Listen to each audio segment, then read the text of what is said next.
Dinosaur और हाथी की लड़ाई। शिकारपुरा नाम का एक बड़ा जंगल था। उस जंगल में बहुत से जानवर रहते थे। वो सभी जानवर बहुत अमन से वहां रह रहे थे। उन जानवरों में हाथियों का एक बड़ा झुंड भी रहता था, जो आपस में मिलजुल कर रहते थे। उस जंगल में एक बड़ी पहाड़ी थी जिसका नाम काली पहाड़ी था। उस जंगल के सारे जानवरों के लिए एक नियम था कि कोई भी जानवर या पंछी उस काली पहाड़ी की तरफ नहीं जाएगा। वो नियम कोई नया नहीं था, बल्कि सदियों से उस जंगल में चला आ रहा था। दरअसल उस काली पहाड़ी के पास एक बड़ा बिग फुट डायनासोर रहता था। वो बड़ा ही खूंखार था।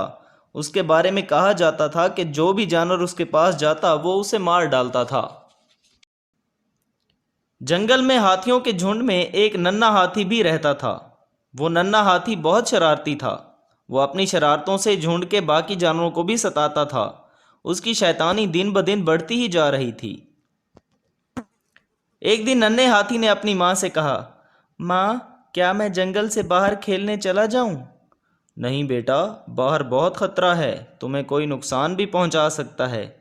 अरे माँ, मैं जल्दी आ जाऊंगा और अपना ख्याल भी रखूंगा, मुझे जाने दो खेलने। अच्छे बच्चे जिद नहीं करते, मैंने कहा नहीं तो नहीं जाना। माँ के कहने पर वो नन्हा हाथी चुपचाप बैठ जाता है, लेकिन उसके मन में जंगल से बाहर काली पहाड़ी की ओर जाने की इच्छा बढ़ती ही रहती है। तभी एक दिन मौका पाकर वो अपने माँ बाप से नजरें बचाकर काली पहाड़ी की तरफ निकल गया। वो काली पहाड़ी के बहुत पास पहुंच गया था और वहीं खेलने लगा। तभी उसे वहां बहुत बड़े जानवरों के हड्डियों के ढांचे दिखाई दिए। ऐसा लग रहा था कि उन जानवरों को बहुत बेरहमी से मारा गया था। इन ढांचों को देखकर नन्हा हाथी बहुत डर गया। अरे बाप रे, इतने मरे हुए जानवर, इनको आखिर किसने मारा होगा? मुझे यहाँ नहीं आना चाहिए था, माँ ठीक ही कहती थी। वो बहुत डरा हुआ था। तभी वो अपने घर की तरफ वापस आने लगा। वो समझ गया था कि वो जंगल में खो चुका है और रास्ता ढूंढते ढूंढते और भी भटक गया था। तभी वो एक तरफ दौड़ने लगा। दौड़ते दौड़ते वो एक जगह से फिसला और फिर लुढ़कते हुए काली पहाड़ी के नीचे पहुंच गया और बेहोश हो गया। तभी अचानक वहां बिग फुट डायनासोर आया और इसे वहां से ले गया। बिग फुट डायनासोर ने नन्हे हाथी को कोई नुकसान नहीं पहुंचाया और उस नन्हे हाथी का बहुत अच्छे से ख्याल भी रखा। उसके जख्मों पर मरहम भी लगाया और उसे खाने भी दिया।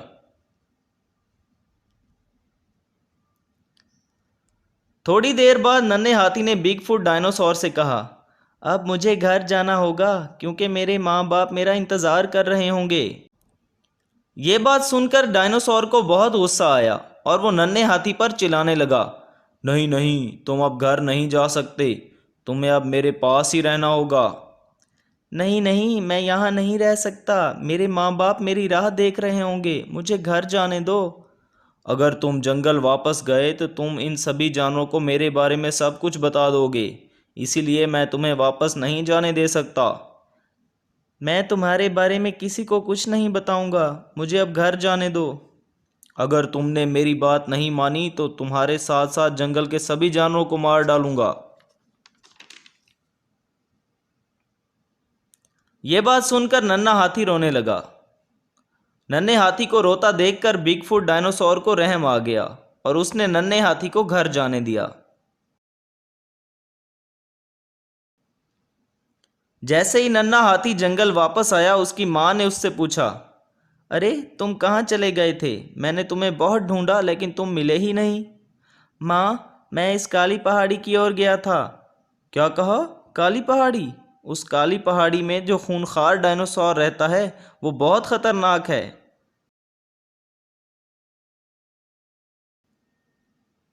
अरे नहीं माँ, वो बिग फुट डायनासोर तो बहुत अच्छा है और इसने अच्छे से मेरा ख्याल भी रखा है। ऐसा कैसे हो सकता है? उस डायनासोर ने तुम्हें खाया भी नहीं? अरे नहीं माँ, इसने मुझे नहीं खाया। वो बहुत अच्छा है और रहम दिल भी है। हमें उसके पास चलना चाहिए। इस तरह उस बिगफुट डायनासोर के बारे में जो भी गलतफहमियां थीं वो दूर हो गईं। धीरे धीरे सभी जानवर काली पहाड़ी की ओर जाकर उस बिगफुट डायनासोर से मिलने लगे और कुछ ही दिनों में सभी जानवर बिगफुट डायनासोर से मिलजुल कर रहने लगे।